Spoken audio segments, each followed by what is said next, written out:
Bonjour à tous, ici donc Jérémy Gauthier. Je viens vous présenter aujourd'hui la taille des framboisiers. Donc à savoir, il n'y a absolument rien de plus simple. Ça va se faire uniquement au sécateur.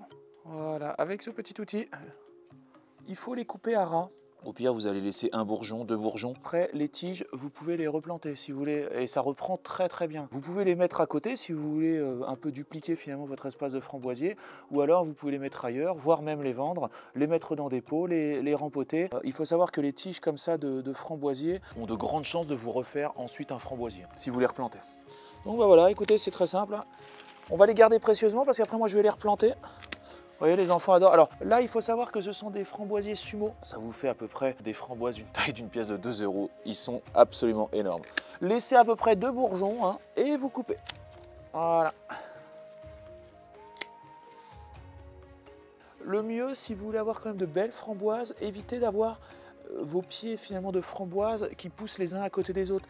Laissez à peu près 20-30 cm. En laissant 20-30 cm entre les pieds de framboise, vous allez voir, ils auront beaucoup plus d'espace pour s'épanouir. Ils iront beaucoup mieux. Donc finalement, ceux qui sont trop près, vous les coupez vraiment à ras. Et vous ne laissez pas de petites pousses repousser. Vous en laissez une, mais c'est tout. Cette technique n'est pas obligatoire. Vous pouvez avoir de belles framboises aussi en les laissant pousser n'importe comment. Après, c'est juste des principes finalement d'ergonomie et de non-concentration des espèces, c'est tout. Pieds morts, vous les supprimez, bien entendu. Celui-là, on va le laisser. Hop.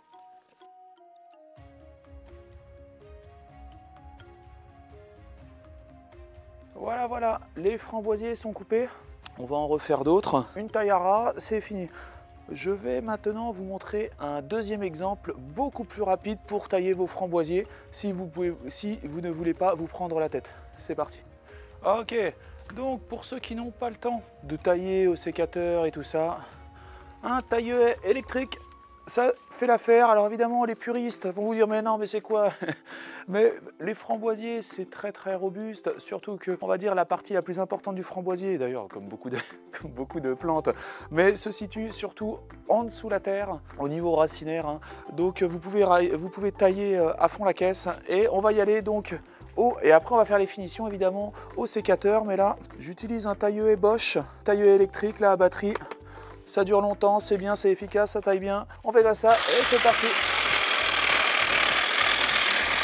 Alors en plus, ce qu'il faut savoir, c'est que ça vous fait des coupes qui sont plutôt droites.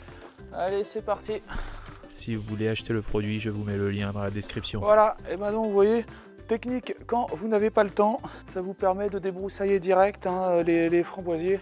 Et je vais vous donner une petite anecdote. Il y a ma mère qui me dit, elle regarde mes rosiers, elle me dit mais comment ça se fait qu'ils sont aussi beaux, nanana, mais comment tu les tailles, comment tu fais? Et je lui ai montré que je taillais les rosiers au taille-haie. Elle a pété les plombs. Et pourtant ça marche vraiment. Le taille-haie, je vous mettrai le lien dans la description si vous voulez. Vous pouvez même tailler vos rosiers. Alors évidemment, vous pouvez pas faire les finitions, tac-tac, si vous voulez faire vraiment modeler l'arbuste, évidemment, il faut le sécateur. Mais si vous voulez faire du travail de gros sans trop vous prendre la tête, franchement, il y a toujours ce bon vieux taille-haie, vous voyez, qui est super léger et tout. Toujours avec le taille-haie, je vous dis là, on va faire ça rapidement parce que j'ai pas trop le temps, je vais aller bosser. Taille-haie pour les framboisiers et ne vous inquiétez pas, tout repoussera nickel dès qu'il fera beau. D'ailleurs, il fait tellement doux, vous voyez, il y a encore des fleurs et tout, des feuilles et tout. Voilà. Donc très facile à entretenir le framboisier. Tout bêtement, ici nous allons replanter ce qu'on vient de couper avec le taille-haie. Il faut les enfoncer bien profond.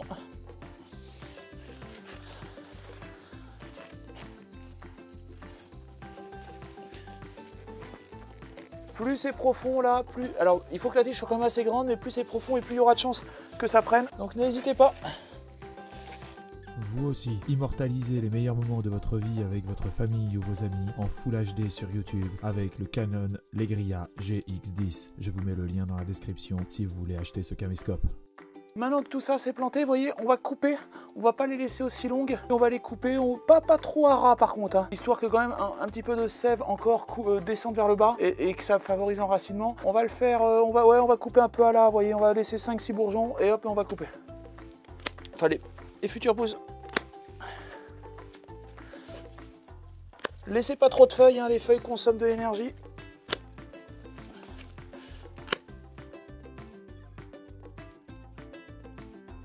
Et finalement, avec tout ce qu'on a coupé, on va encore les replanter.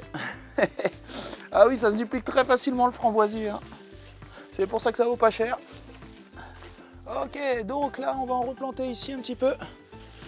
Oui, on va juste planter là les petits restes dans la terre, tranquillou. Alors là par contre cette terre est beaucoup moins travaillée, c'est pas sûr du tout que ça prenne.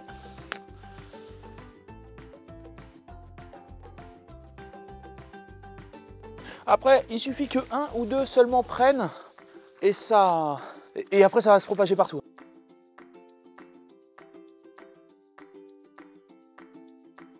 Là, tous les framboisiers sont plantés, il n'y a plus qu'à attendre, on verra au printemps si quelque chose a repoussé. Alors évidemment, il y a toujours les faux joies, c'est-à-dire que vous avez des bourgeons qui sortent au printemps sur vos jeunes boutures et au final, elles meurent au bout de... ou elles passent pas la saison.